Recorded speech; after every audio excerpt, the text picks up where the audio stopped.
All right. Well, I want to start off first by wishing the Cubs the best of luck. This is it right now. They're going to go get it, and I know the game's going on right now, but I wish Coach Madden and that team of players the best of luck here as they go. Looking forward to seeing how they do. As far as injuries go, we got word back on Acho, and it was torn, and he'll be out for the year there. So it'll be the mentality for us of the next man up. You know, Sam's a great person, great player, and that's a big loss for us. But we have guys behind him that will be ready to step up, and I think one of the strengths of our team is the depth that Ryan and his guys have brought to us, and so it'll be an opportunity for someone else to come make some plays.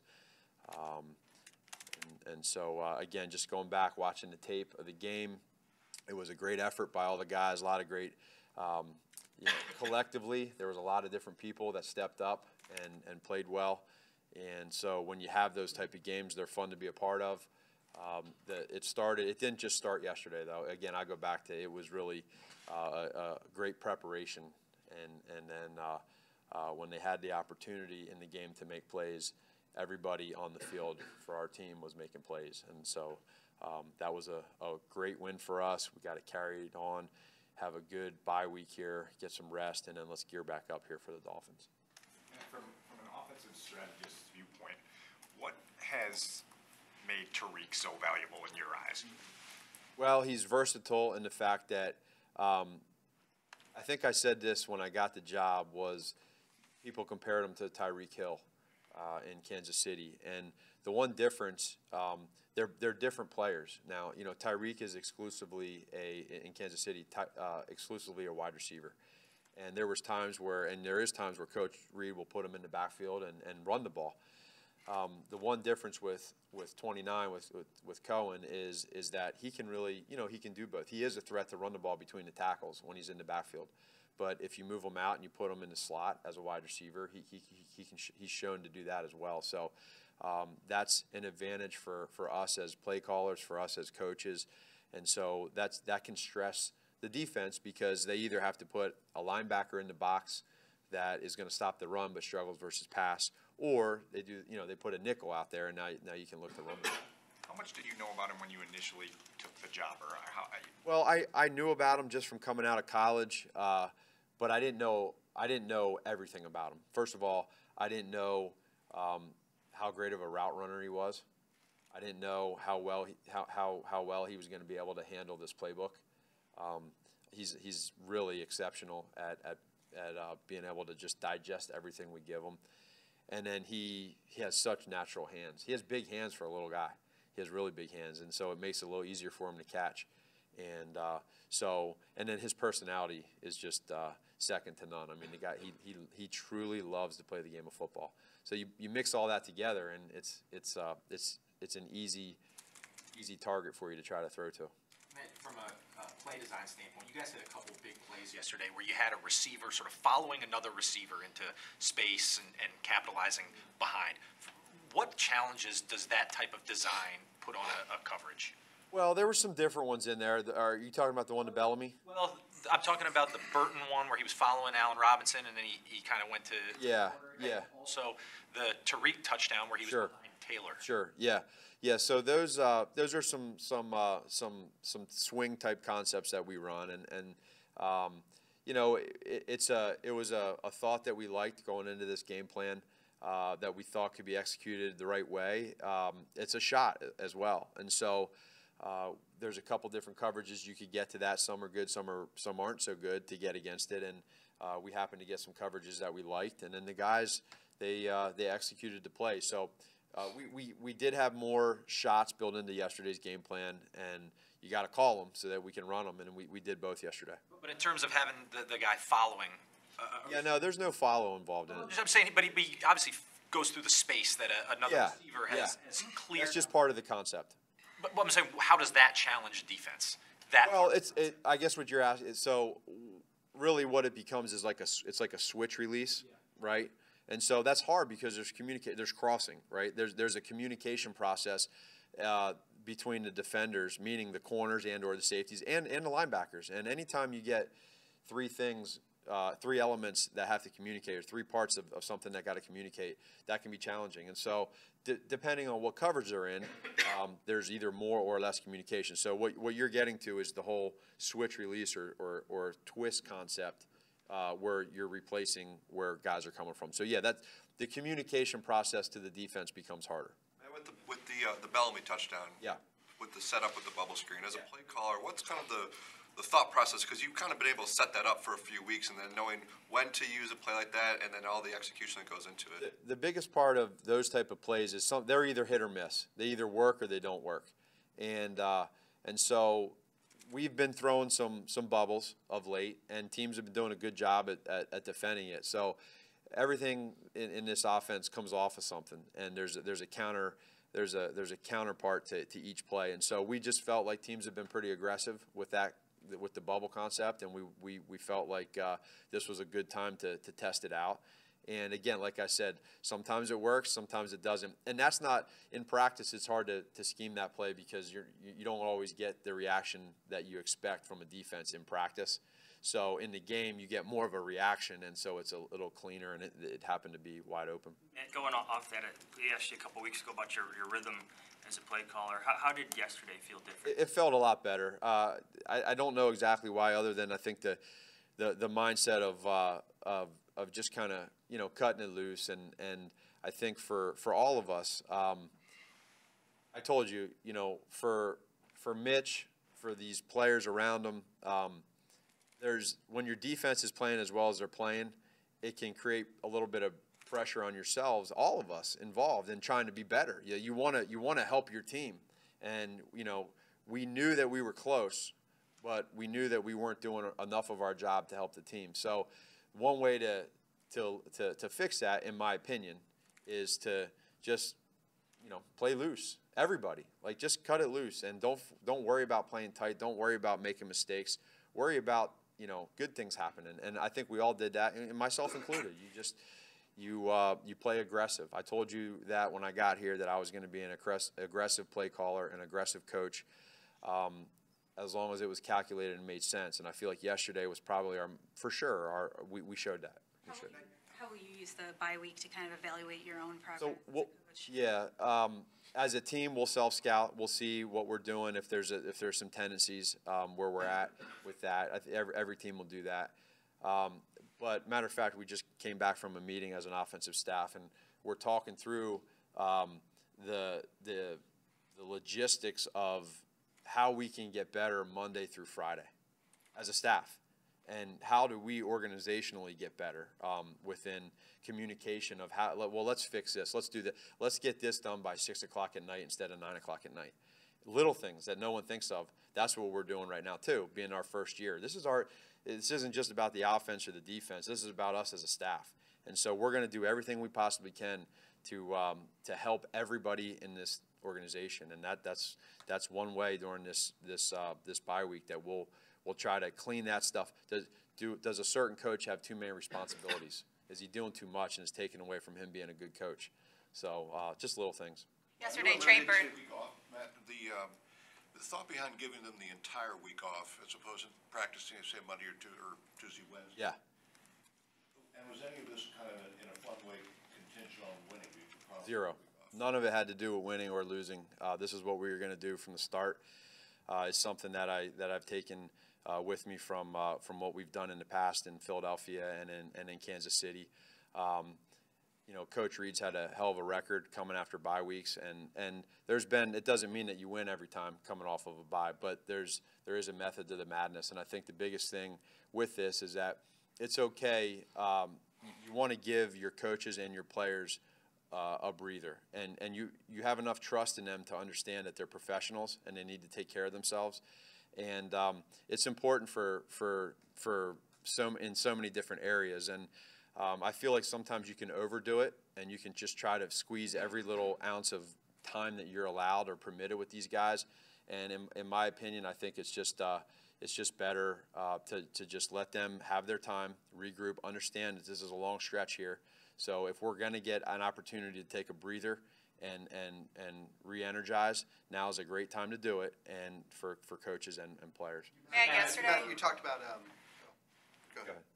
Yesterday, Trey Burton said that he thought the bye week was coming at a bad time because there is so much momentum surrounding this football team. What's your reaction to that? Well, you know, what he's getting to is the fact of it's similar to what you see sometimes in the playoffs when a team gets on a roll and things are going well. Then they and all of a sudden now they have a bye. And they get that bye, and then they come back the following week in the playoffs, and then they're just not the same. And you see that happen. That's what I think he's getting to. He also went through it a little bit in Philadelphia where they hit a nice little run and then came back and hit a lull. Me personally, I'm okay with where this fits. We've prepared for it. We understand that for us, like I mentioned the other day, you know, we had a long preseason, and this is actually like middle of the season for us right now. So our guys it's a good time for them.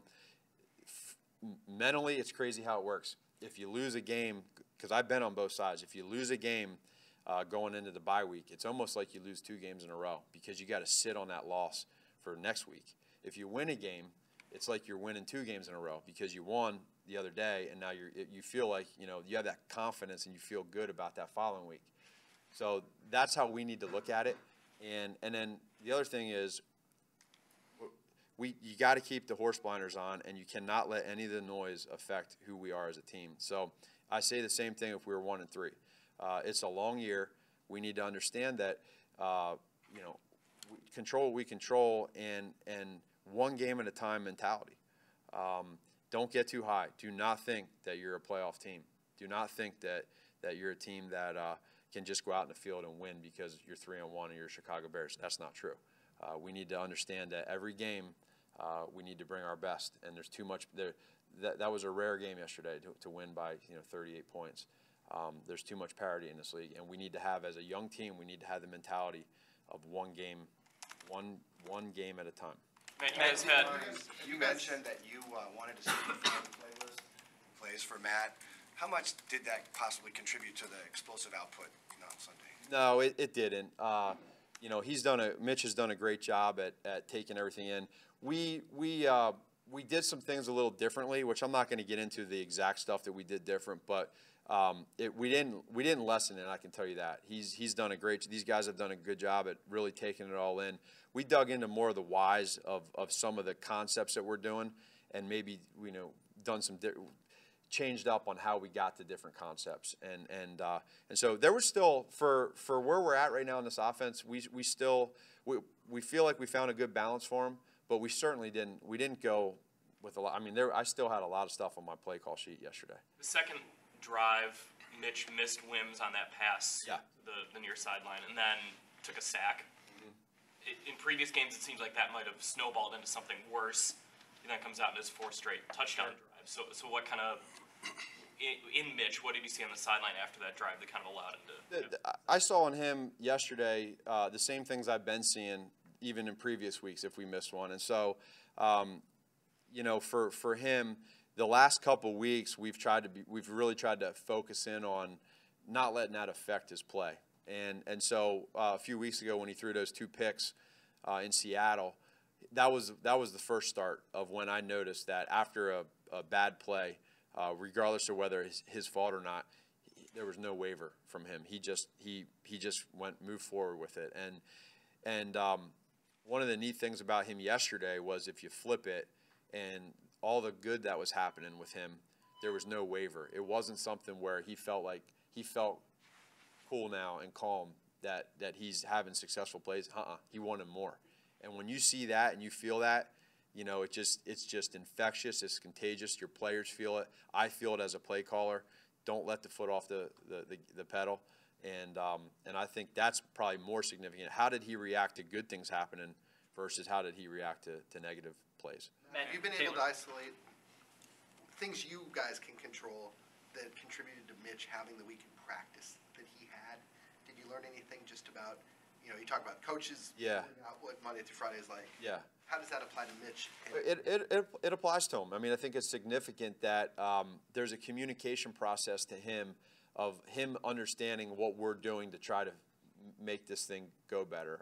Not just at the quarterback position, but everybody. I mean, there's a lot of moving parts, and we have a bunch of different personnel groupings, and So how can we, how can we cut that back so there's less communication amongst the wide receivers when they're coming in and out of the huddle? So that could be something as well. Protections with the lines, mic identification at the line of scrimmage. There's so many variables that go into it, but Mitch understands that we as coaches are trying to do everything we possibly can to make him feel comfortable. And I think you saw yesterday that we all collectively felt that way about it. You had said earlier that you hoped that the one deep ball would make the next deep ball easier. Yeah. When was the moment yesterday when you went, okay, did you see him relax a little bit after he got one? Well, it happened early on when he hit Trey on that touchdown pass. Anytime you hit one of those balls, those downfield throws, when you hit those, you immediately your meter goes slightly higher. Your confidence meter, it goes slightly higher. I don't care what anybody says. And the way that gets affected is when you start, if you get pressure or if you have someone in your face, that affects where you're at. And that I'm going to go back to our offensive line. You stop and you pause that tape and you watch the green grass that we talk about all week long. If you have green grass as a quarterback, the quarterbacks are too good in this league to not strike. And so when the offensive line protects the way they protected, it's a beautiful thing. Matt, Taylor Gabriel made a diving catch on a 30-yard throw from Mitch. Curious, how did Mitch get to Taylor in the progression there, and what did he do, if anything, to keep the safety out of that play? Well, that was all a part of the progression. It's just a pure progression for him, and it was a great effort by Taylor, and again, it's just one of those plays where you're asking for a guy to make a big catch and a big throw, and it happened. So nothing too special there other than just trusting the progression of the play and just rolling through with it. That's an example of him getting past number one? Yeah. Okay. Yep. Who named Willy Wonka and why? Well, we were together in the quarterback room going over some of these runs, and I can't remember exactly who it was, but it was one of the quarterbacks that was in there that came up with it. And we were throwing out different suggestions, different names, and that stuck. And I said, we're going with that one. Why is it important for you to give your guys license and sort of an input in the creative processes of this sometimes? Well, there's ownership to it, and then I promise you this: when Willy Wonka's, there's a lot of, you saw there were some motions there going on, and it takes time. So when you can just go ahead and give it a 2-word name, they remember that. So you can sit there and say, squeeze left, Y left, zebra right, counter motion, such and such and such and such. And next thing you look up at the clock and there's 14 seconds on it, but you go Willy Wonka, boom, they know it. And so they remember it. It's crazy how they think, but it works. And so when you give them ownership on that kind of stuff, it's fun for them. And like I said, Chase couldn't get his helmet on soon enough to get in there. And I know I wasn't going to hear the end. Kyle wasn't going to hear the end of it if we didn't get a second shot at that. We talked about this with a couple of your trick plays and formations and stuff. Is there a value to just fun, to loosening up the guys? I think you've mentioned before that everybody gets a little pep in their step when there is. They have to work, though. You have to have success with them. If they don't have a why to them and why are you doing? Well, you're just doing this to show that you're trying to be creative. That doesn't mean anything. You got to have value with it, and it's got to be. You got to understand that the concept works. Now, how are you gonna? What are you gonna do with it? And so, I think the guys love it. We've done that for a while now, and it just spices it up a little bit. It adds a little fun to the process, and when they work, they're awesome. When they don't work, they're not too awesome. And we forgot to ask Mitch. We forgot to ask Mitch yesterday about the sleeve. Why did he? I don't know. That's a good question. I saw that too. He never told me, but he'll probably be wearing it next week there in Miami. On a larger scale, Matt, why do you think there have been more of a trend toward plays that we've never seen before in the NFL in the last couple of years? Anytime you get into unscouted looks that defensives haven't seen, it's hard. And you just want to try to keep defenses on their toes a little bit. And there's so many great coordinators out there in this league right now